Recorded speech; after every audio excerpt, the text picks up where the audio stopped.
So Manuel and Ashley stand out for me from 90 Day Fiance. Um, Manuel is from another country, speaks Spanish. Ashley is from the U.S. She's African American. So these two are working on forging a life together, but he has children. He has family in his country that he still looks out for and that still depend on him as the man. So when he comes to stay with Ashley and eventually marry, which they're working on, planning their wedding at this point within the 90-day parameter. That's the whole premise of the show, 90 Day Fiance. Get 90 days in order to get married and get your visa, and you have access to U.S. citizenship, and that's how the process goes. But of course, these couples are all claiming that they're in love and they love each other. We kind of get to see the ride. We got to get to see the process of what they go through. And for the most part, the couples appear to be in love. There's sometimes people that may seem to have an agenda on the side, and they may still love the person at the same time, or it might be more about their agenda. But going back to Manuel and Ashley, they don't get along very well except for in the bedroom. She does speak his language, so she's able to talk to him, but there's still not a full sense of clarity between them. And this particular episode, this recent episode, I want to point out is that she takes him out with her friends. I think they're candle making or whatnot. And the friend brings up the whole idea of how she has to send money back to his family to help support his family. And they kind of get on him about that and make him feel some type of way. He ends up walking out and leaving the situation. But, at first he does try to explain himself. And to me, I think it's understandable, though she felt she had no notice in what her responsibilities were once he came to her country. But again, I also think possibly there could also be a language barrier on some level, even though she does speak his language, but probably not as fluently as he does. They also may have just not thought about touching all the bases, and they're just trying to get married. They're thinking about their love and their life together, and they're not looking at all of the business side of what it's going to be like for someone to come to America. They cannot work. So remember this, you cannot work until you're a citizen or until you have your visa to work. So she's put in the spot until he's able to work and bring home some income. She has to help pay for anything he needs during this 90-day process, as well as whatever his family may need. And it's going to probably be more than a 90-day process because, after he gets his visa, I'm sure there's going to be more steps he needs to take. He has to go apply for jobs and he may not get anything right away. So it's not going to be just, okay, in 90 days, everything will be in order. He's working. He'll be able to help his family. It probably won't go that smoothly.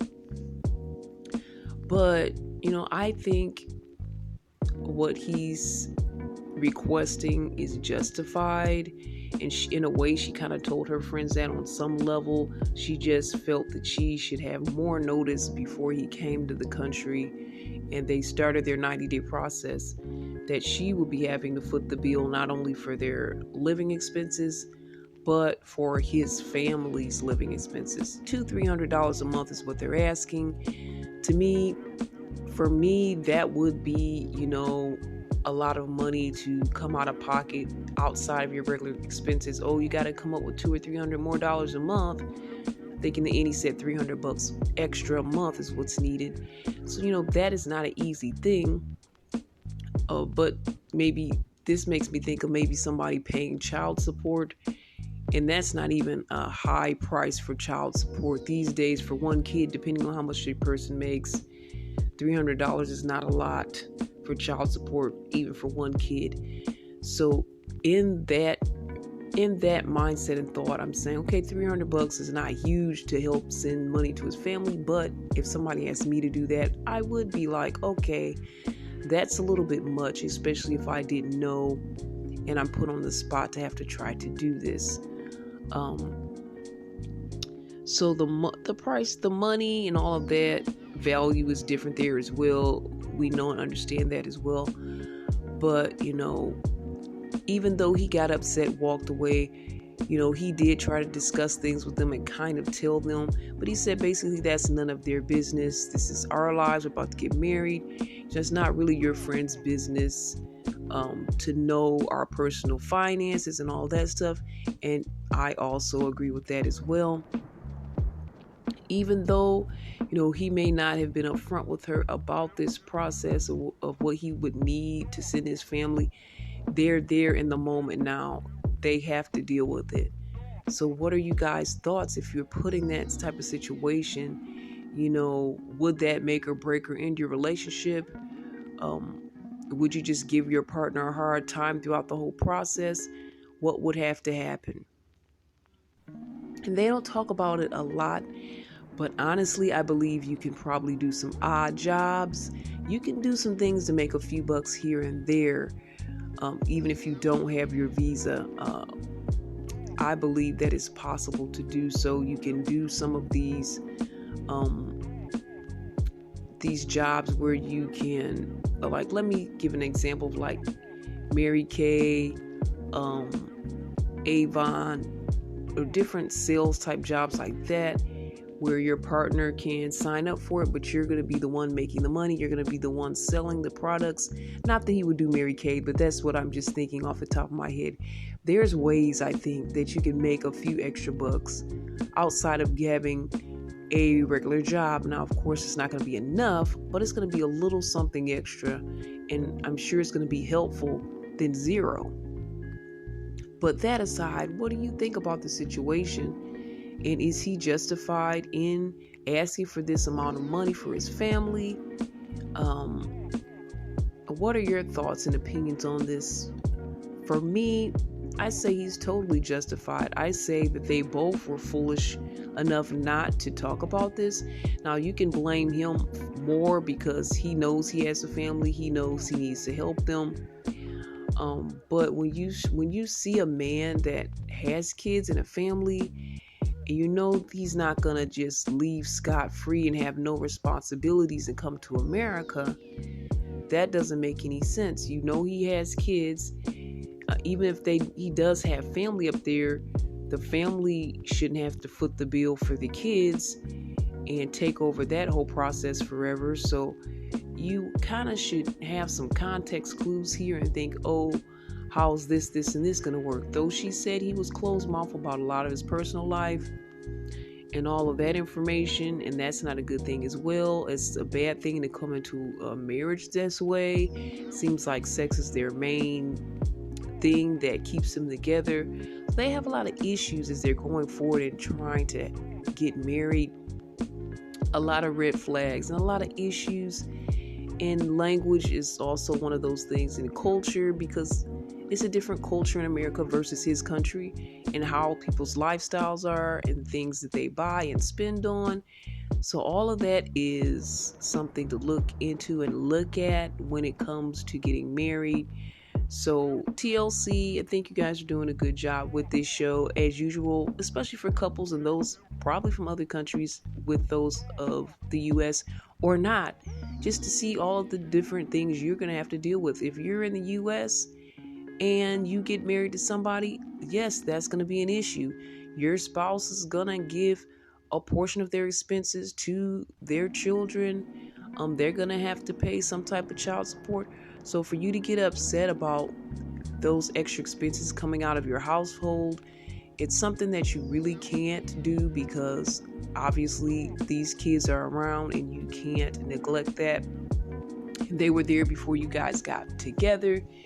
So the situation is those kids have to be taken care of no matter what. Come up with a plan, see what you guys can do, because at the end of the day, if you guys love each other, you're going to have to do that. And whether you come from another country or you're here, that's just a very important expense. Children's lives and their livelihoods, it's just going to have to take precedence over, should he pay this, should I pay this, or should I pay that as the woman? Not only just the woman, but just as a person that's not even the one that's held responsible for this, but yet and still you have to step up and do this thing. And I guess that's what marriage and partnership and all that stuff is about. And maybe that's why some people just aren't in a place for that, aren't prepared for that. They don't have the mindset for that. But it's something that's just going to have to be, if you want to be with that person and you want to stay with that person.